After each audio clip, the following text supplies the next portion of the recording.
Have you ever wondered why some individuals seem to possess an inexhaustible wellspring of generosity, consistently placing the needs of others above their own, often to their detriment? It's a phenomenon that subtly pervades our world, manifesting in countless quiet sacrifices, particularly among women. These are the unsung heroes who operate behind the scenes, their acts of profound selflessness often going unnoticed, unappreciated, and unreciprocated. They are the friends who always lend an ear, the partners who carry the emotional burden, the daughters who forgo their dreams to care for ailing parents.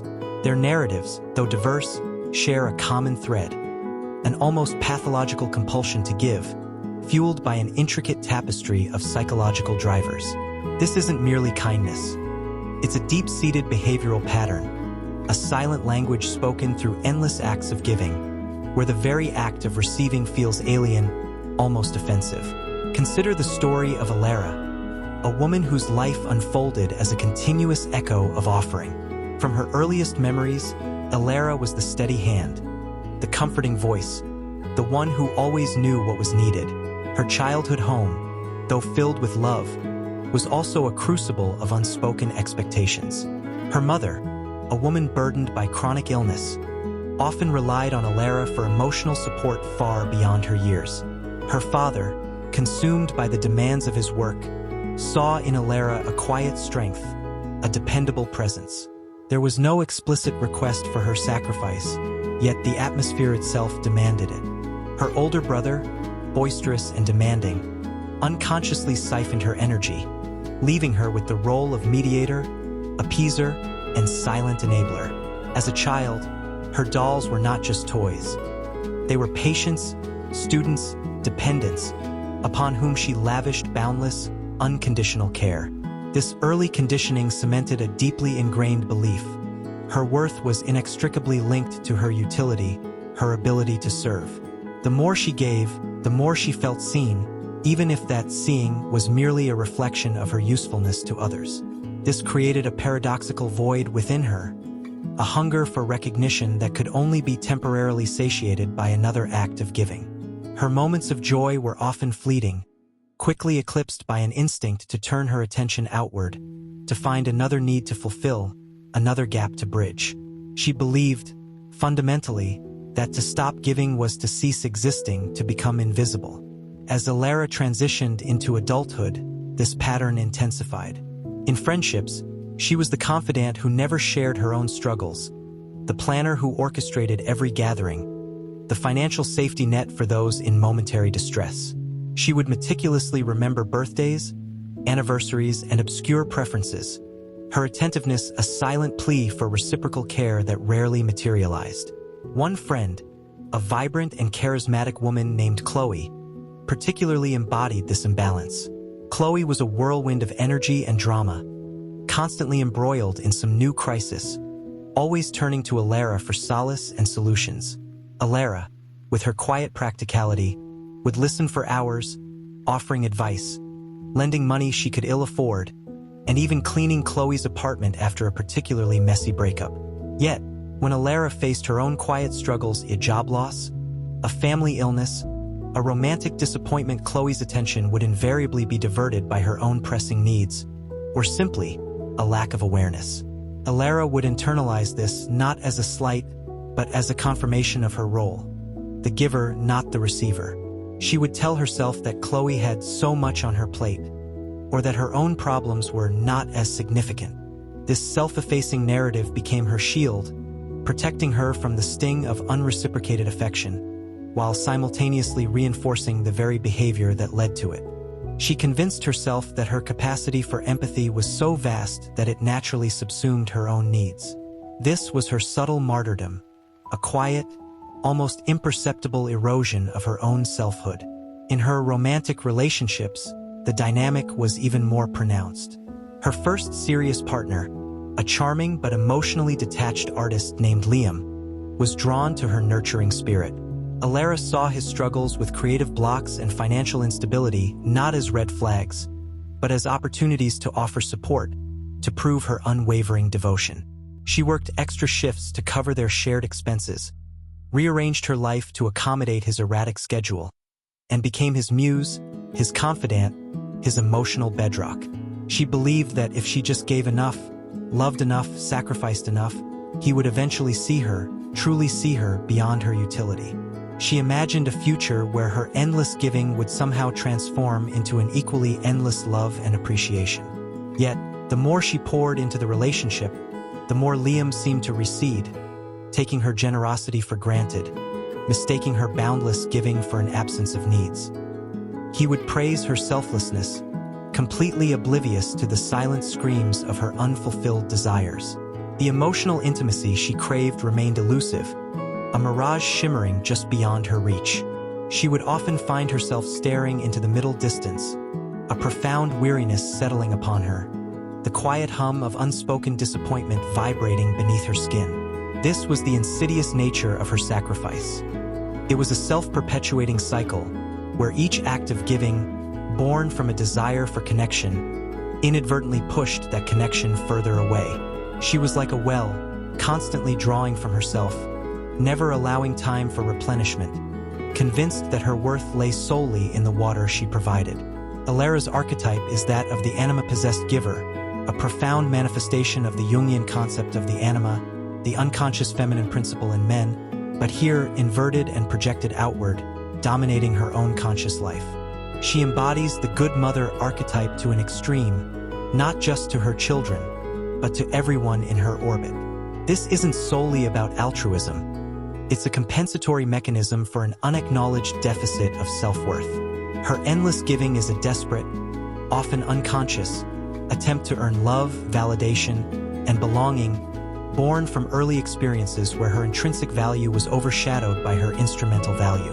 The theme here is the silent erosion of self through unreciprocated gifting, a journey of quiet self-abandonment under the guise of compassion. For those who find themselves mirroring Elara's narrative, it's imperative to understand this profound psychological truth. Your worth is not contingent upon your usefulness to others. Carl Rogers eloquently spoke of unconditional positive regard, a concept crucial not just for how we treat others, but how we treat ourselves. You must cultivate this regard for your own being, independent of your output. Begin by identifying the silent contracts you've unwittingly signed, those unspoken agreements where you trade your well-being for external approval. Challenge the narrative that tells you your needs are less important. Start small, perhaps by declining a request that genuinely exhausts you, or by asking for something you truly desire, however minor. This is not selfishness. It is self-preservation, a vital step towards individuation, the process of integrating conscious and unconscious aspects of the self. Remember, true connection flourishes in reciprocity. When you constantly empty your cup, there is nothing left to share. Your quiet sacrifices, though born of a noble heart, can become a gilded cage. Break free by prioritizing your own replenishment, for only then can your giving become truly authentic, a choice rather than a compulsion. What quiet sacrifices are you making that are slowly eroding your own sense of self? The silent erosion of self, as Elara's story so vividly illustrates, often stems from a profound misunderstanding of our deepest motivations and the unconscious agreements we forge with the world. It's a dance of shadows, where the light of our genuine needs is obscured by the looming specter of external validation. What then of the untold aspect of this endless giving, the unseen emotional labor that underpins every act of quiet sacrifice? This is the invisible weight, the unacknowledged effort that goes beyond the tangible act, permeating the very fabric of these relationships. Consider the profound wisdom of Carl Jung, who posited that one does not become enlightened by imagining figures of light, but by making the darkness conscious. This concept, often applied to shadow work, is equally potent when examining the hidden costs of perpetual self-sacrifice.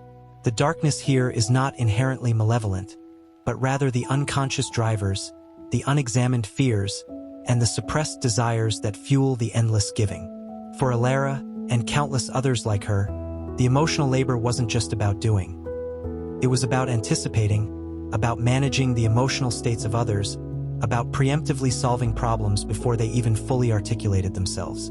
This invisible work is often dismissed or simply not perceived by those who benefit from it, leading to a profound sense of isolation and resentment in the giver.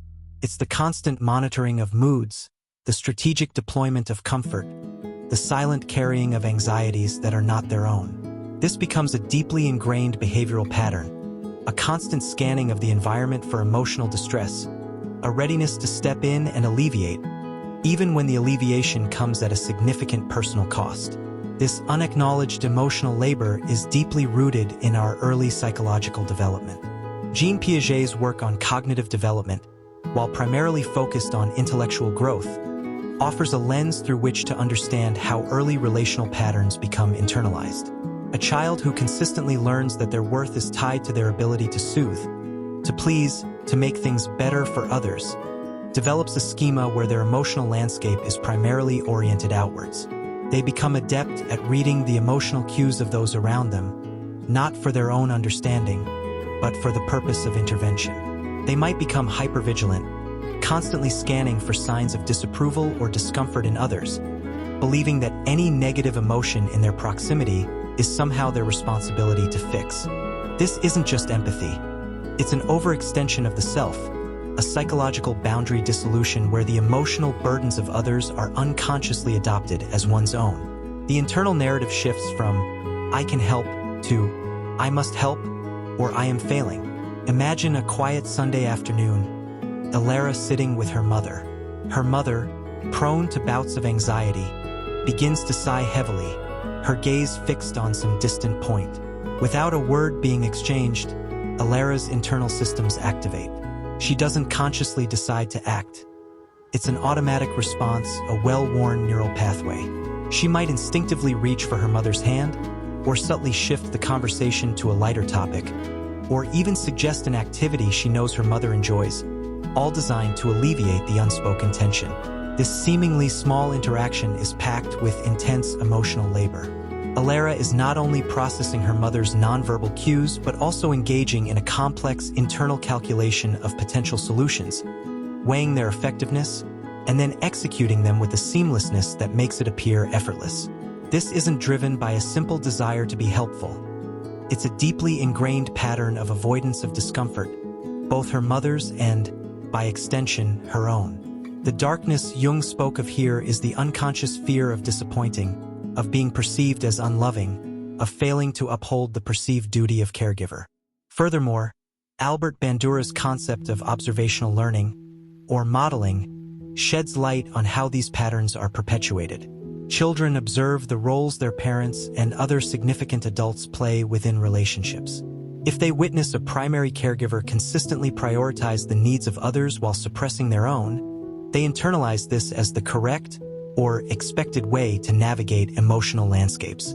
For Elara, watching her own mother navigate a life of quiet endurance, often putting her family's needs before her own aspirations, instilled a powerful, albeit unconscious, blueprint. She saw love expressed through sacrifice, and therefore equated sacrifice with love. This modeling reinforced the idea that expressing one's own needs was selfish, a burden on others. The unspoken curriculum of her upbringing taught her that emotional strength lay in quiet suffering and endless giving, rather than in healthy self-assertion and balanced reciprocity. The tragedy here is that the very behaviors learned as a means of survival and connection in childhood often become the chains that bind in adulthood. The true weight of this emotional labor lies in its unseen nature. It's the silent battles fought within, the constant negotiation between one's own needs and the perceived needs of others. It's the exhaustion that creeps in, not from physical exertion, but from the relentless processing and management of other people's emotional realities. This can lead to a profound sense of burnout, a feeling of being perpetually drained, yet unable to articulate why. The external world sees only the acts of kindness. It doesn't witness the internal toll, the quiet erosion of one's vital energy. The character archetype here continues to evolve, moving beyond just the anima-possessed giver to encompass the emotional pacifier, a figure who constantly seeks to maintain emotional equilibrium in their environment, often at their own expense. The central theme remains the invisible burden of empathy overextended, where a natural capacity for compassion morphs into a compulsive need to absorb and manage the emotional turbulence of others. For those who feel the heavy mantle of this unseen emotional labor, Remember the words of William James, who articulated the importance of conscious attention. You must consciously redirect your attention inward. Begin by recognizing that the emotional landscape of others is not your personal responsibility to terraform. This isn't about becoming callous. It's about establishing healthy boundaries. Practice what B.F. Skinner might term self-reinforcement, celebrating small acts of self-care and boundary setting. When you find yourself anticipating another's need, pause. Ask yourself, is this truly my responsibility? Is this a genuine request or an assumed one? What is the cost to me if I undertake this? This moment of conscious interception is crucial. Allow others to experience their own emotions, to find their own solutions. Your capacity for empathy is a gift, not a perpetual debt. Learn to discern between true compassion and unconscious compulsion. How much of your emotional energy is spent managing the feelings of others, and what would it feel like to reclaim even a fraction of that for yourself? The quiet sacrifice, born from early conditioning and reinforced by unseen emotional labor, often culminates in a profound yearning for external validation. This endless giving, though seemingly altruistic, becomes a desperate plea for recognition, a silent scream for someone to acknowledge the depths of their generosity. But what happens when that recognition never comes, or when it's fleeting and insufficient? This brings us to the final, often most painful, aspect of her endless giving. The slow, silent death of authentic selfhood when external validation becomes the sole source of one's worth. Consider the profound truth in Erikson's stages of psychosocial development, particularly the crisis of identity versus role confusion. While usually associated with adolescence, this struggle can recur throughout life, especially for those whose self-concept has been continuously shaped by external expectations and the need to be useful to others. For Elara and many like her, a true, autonomous identity was never fully forged because it was constantly being outsourced. Her sense of self was not an inner compass but a reflection in the eyes of those she served. When the gaze of others turned away, or when their appreciation was less than expected, her entire world would subtly, imperceptibly waver. This wasn't just about feeling unappreciated. It was about feeling unreal. The silence of unreciprocated giving echoed the silence of her unacknowledged self. Elara found herself in a pivotal moment, a quiet crisis brewing beneath the surface of her perfectly orchestrated life. Her professional career, built on a foundation of diligence and exceeding expectations, had reached a plateau. Her colleagues praised her reliability, her willingness to take on extra tasks, her unwavering support. Yet, promotions and recognition consistently eluded her, often going to less experienced but more assertive individuals. Each overlooked opportunity chipped away at her carefully constructed facade of contentment. At home, her long-term relationship with Liam had finally crumbled. He had, in his gentle but ultimately self-absorbed way, simply drifted away, leaving Elara adrift in a sea of questions. "What more could I have given?" she silently pleaded, unaware that the question itself was the trap. She saw his departure not as a failure of the relationship, but as a testament to her own inadequacy as a giver. This profound loss, rather than breaking her, became the catalyst for a different kind of pain, the searing realization that her entire self-worth was externalized, a fragile edifice built on the shifting sands of other people's needs and opinions. One evening, staring at her reflection, Elara hardly recognized the woman looking back. Her eyes held a weariness that went beyond physical exhaustion. It was a soul-deep fatigue. She recalled a memory from her childhood, a moment when she had spent hours meticulously drawing a vibrant forest scene, only for her father to briefly glance at it and say, "That's nice, honey. Now go help your brother with his homework." The joy of creation had instantly evaporated, replaced by a dull ache of dismissal. It was a subtle, almost imperceptible pattern that had played out countless times since. Her inner light dimming whenever it wasn't met with immediate, affirming external validation. This was the insidious power of the ego projection that Jung spoke of. She was projecting her own need for worth onto others, expecting them to see and validate what she could not see within herself. When they failed to reflect that back, the projected expectation shattered, leaving her feeling hollow. The true breakthrough, however, arrived not through grand epiphanies but through a series of quiet observations and a single, profound question posed by an older, wiser colleague, a woman named Anya, who seemed to possess an unshakable inner peace. Anya, noticing Elara's perpetual state of overgiving, once gently asked, "Elara, what fills your cup when no one else is looking?" The question hung in the air, a foreign concept to Elara's ears. Her cup was meant to be emptied for others, never for herself. This simple query ignited a flicker of curiosity, leading Elara to experiment with small, almost rebellious acts of self-care. She started with a walk in the park, without her phone, without a destination, simply allowing herself to be present. Then, a silent meditation for 5 minutes each morning, focusing on her breath, on her own internal rhythms, rather than the anticipated needs of the day. These seemingly insignificant acts were revolutionary. They were not about doing for others. They were about being for herself. She discovered a quiet joy in the solitude, a subtle hum of self-sufficiency. This was the beginning of her individuation journey, the arduous but ultimately liberating process of integrating the fragmented parts of her personality and developing a coherent sense of self that was independent of external validation. She began to see that her chronic overgiving was not an act of love, but often an act of fear of rejection, fear of being unneeded, fear of her own inherent emptiness. This realization, while initially painful, was also incredibly liberating. It allowed her to engage in what Jung termed shadow work, confronting the uncomfortable truths about her motivations. She began to understand that her goodness had become a burden, a defense mechanism against a deeper insecurity.